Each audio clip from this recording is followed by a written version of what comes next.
Okay, so imagine this. You're in your kitchen and you open up your spice rack and you see that little jar of cloves, right? And you think to yourself, what if I chewed one of these every day for a week? Like, what could happen? What would happen to my body? Dude, That's what we're diving into today, the surprising power of cloves. I'm excited. Yeah, and I think, we've all heard about cloves for toothaches, but there's so much more to this little spice than meets the eye. Um, Yeah, there's a lot going on. And I think what's really interesting to me about cloves is how one single spice interacts with so many different bodily systems. right. Like, it's really kind of a testament to the potent chemistry that's going on in the natural world. Totally, and I think that's what, keeps bringing us back to these deep dives about a single ingredient or a single food is like there's just so much packed into these things that we just like, grab off the shelf at the grocery store. Yeah. So, I guess, let's start with that familiar use for cloves. Like, what is it about cloves that makes them so good for tooth pain? Yeah, well, cloves actually contain a compound called eugenol. Okay. And eugenol is what gives cloves their kind of like numbing effect. Okay. So it's like a natural analgesic, Really? So, much like, lidocaine that you would get at the dentist. oh, wow. Okay. Okay. But it's a natural version of that, basically. So that like tingling sensation that you get when you bite into a clove, like that's actually the eugenol working. Yeah, it's basically targeting pain receptors Oh, wow. directly. So it's not just some old wives' tale, like it's actually a direct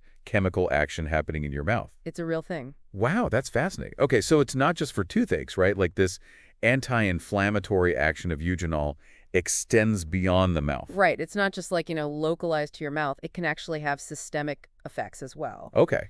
So there's research that suggests that eugenol can help to ease inflammation throughout the body. Oh, wow. So you think about things like arthritis Yeah. or general swelling and joint pain. Inflammation is a key driver of a lot of these conditions.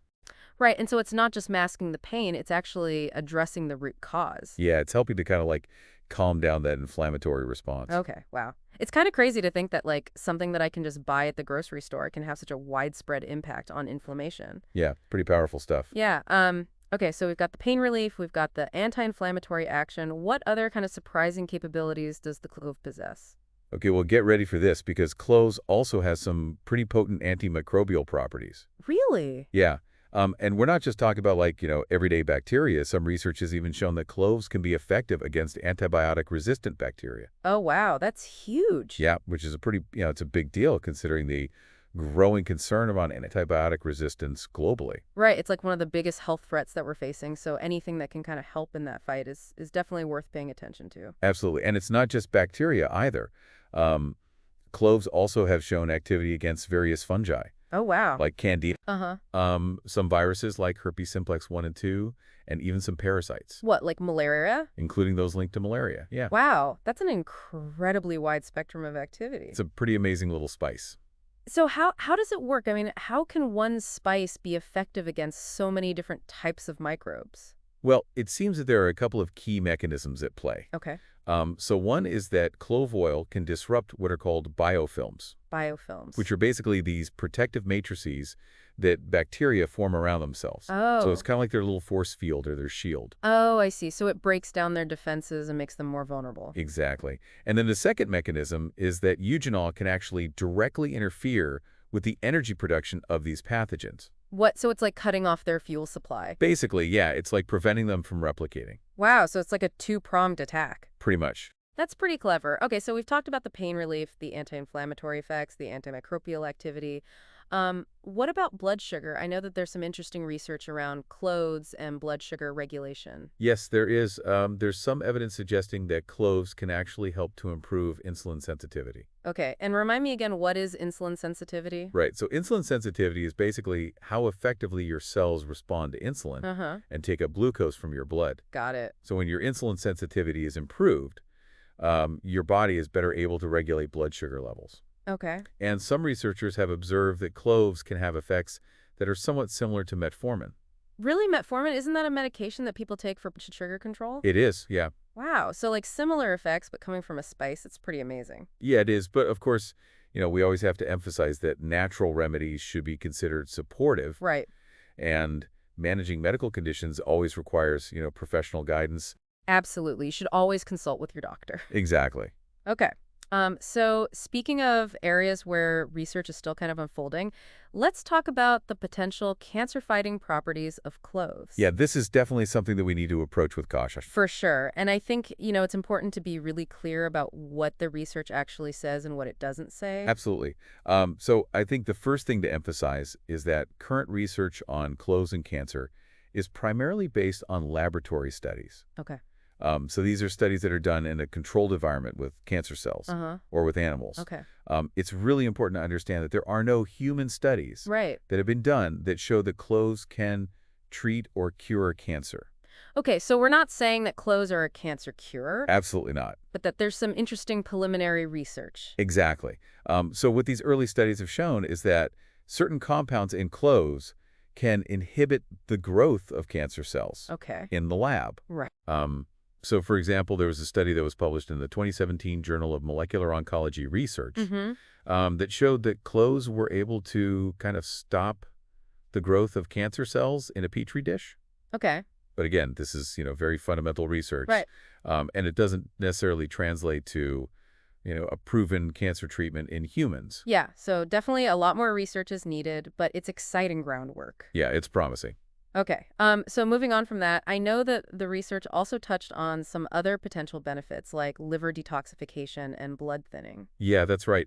So there have been some findings suggesting that cloves may support the liver's natural detoxification processes. Okay.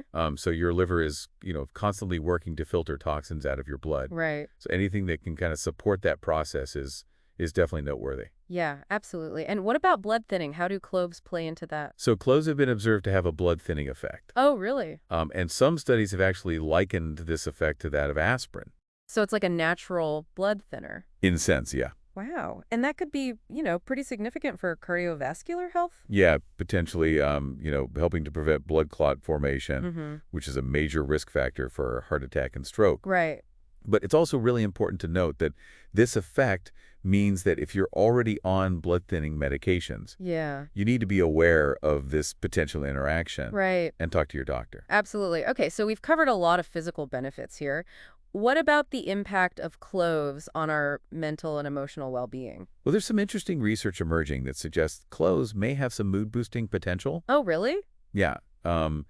The exact mechanisms aren't fully understood yet, Uh-huh. but it's thought that the aromatic compounds in cloves and some of the other constituents Yeah. may have some influence on mood regulation. Okay. That's cool. I mean, I guess it makes sense when you think about the smell of cloves. It's kind of like a warm and comforting scent. Yeah, it is. Okay, what about digestion? I feel like sometimes when you start incorporating new things into your diet, it can kind of upset your stomach. Well, cloves are actually really good for digestion. Really? Yeah, they can actually help to stimulate the production of digestive enzymes. Like what kind of enzymes? So things like amylase, Uh-huh. lipase protease, Okay.